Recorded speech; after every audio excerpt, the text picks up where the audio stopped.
God bless everyone around the globe. This time, I will use method number 8, Merman's theorem. Here is the original circuit.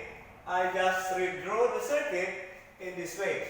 So 10 ohms is in series with 20 volts. I just do like this here. That is in series with 20 volts, 10 ohms.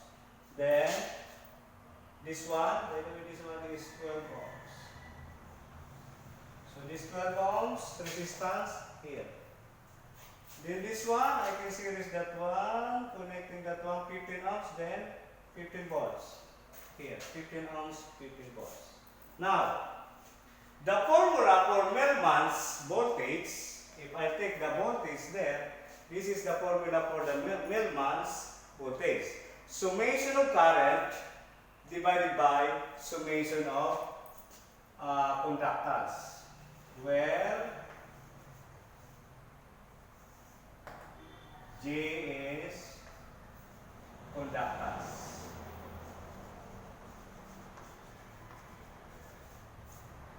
Unit, mho or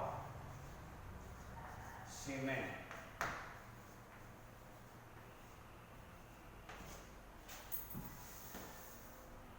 Unit is mho or Siemens. Okay, so J is reciprocal of resistance.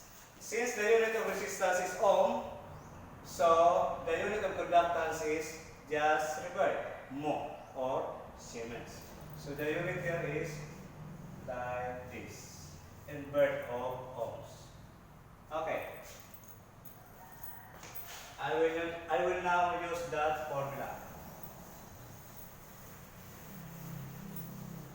So Merman's voltage is equal to what? Summation of current. So I1 plus I2 minus I3 divided by conductance, 1 over R. So 1 over 10 plus 1 over 12 plus 1 over 15. My I1 is equal to what?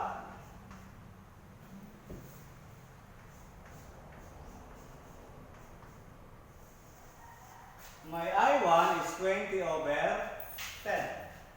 So 20 over 10 plus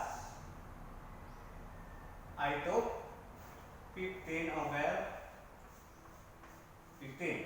In this case, in resistance resistance 12, the voltage there is 0 over 12. So we will not include that one anymore. So that is 1 divided by 1 over 10 plus 1 over 12 plus 1 over 15.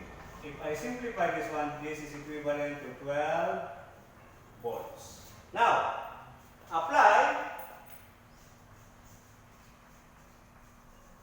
KVL at loop A. So loop A is traced like this: 20, 10, then BM. So that is 20 minus 10 I1 minus 20 minus 10 I1 plus the tracing minus, this is voltage drop, then positive negative minus BM is equal to 0. We know the value of BM, so I can calculate I1. I1 is 20 minus BM over 10. Or I can replace down the value of BM. 20 minus 12 over 10. The value of I1 is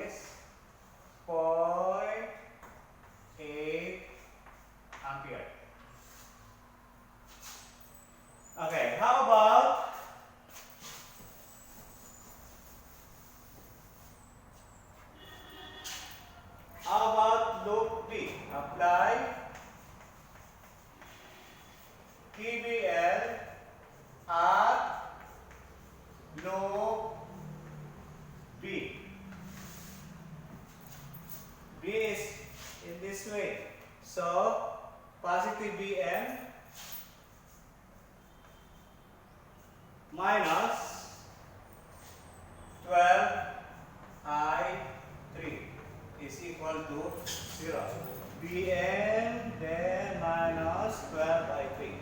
So my I3 equals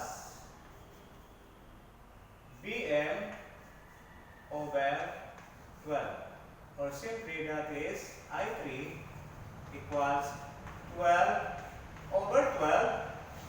That is equal to 1.0 ampere. Okay? How about I2?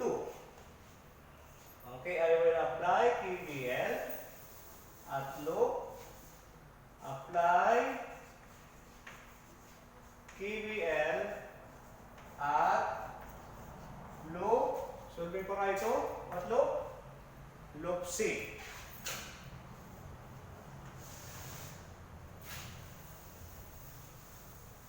Loop C. So that is Bn. No?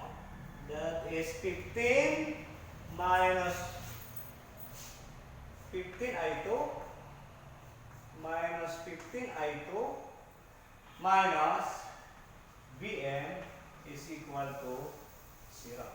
Solving for I2, we have 15 minus 12 over 15.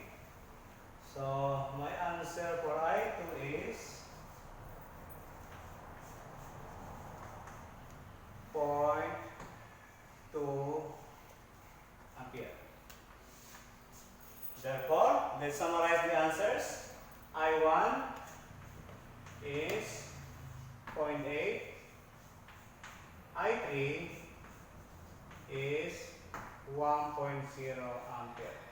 The same answers that we got from the in the previous methods. Using Mermans, I arrived also as I2 is equal to 0.2, I1 is equal to 0.8, then I3 is equal to 1.0.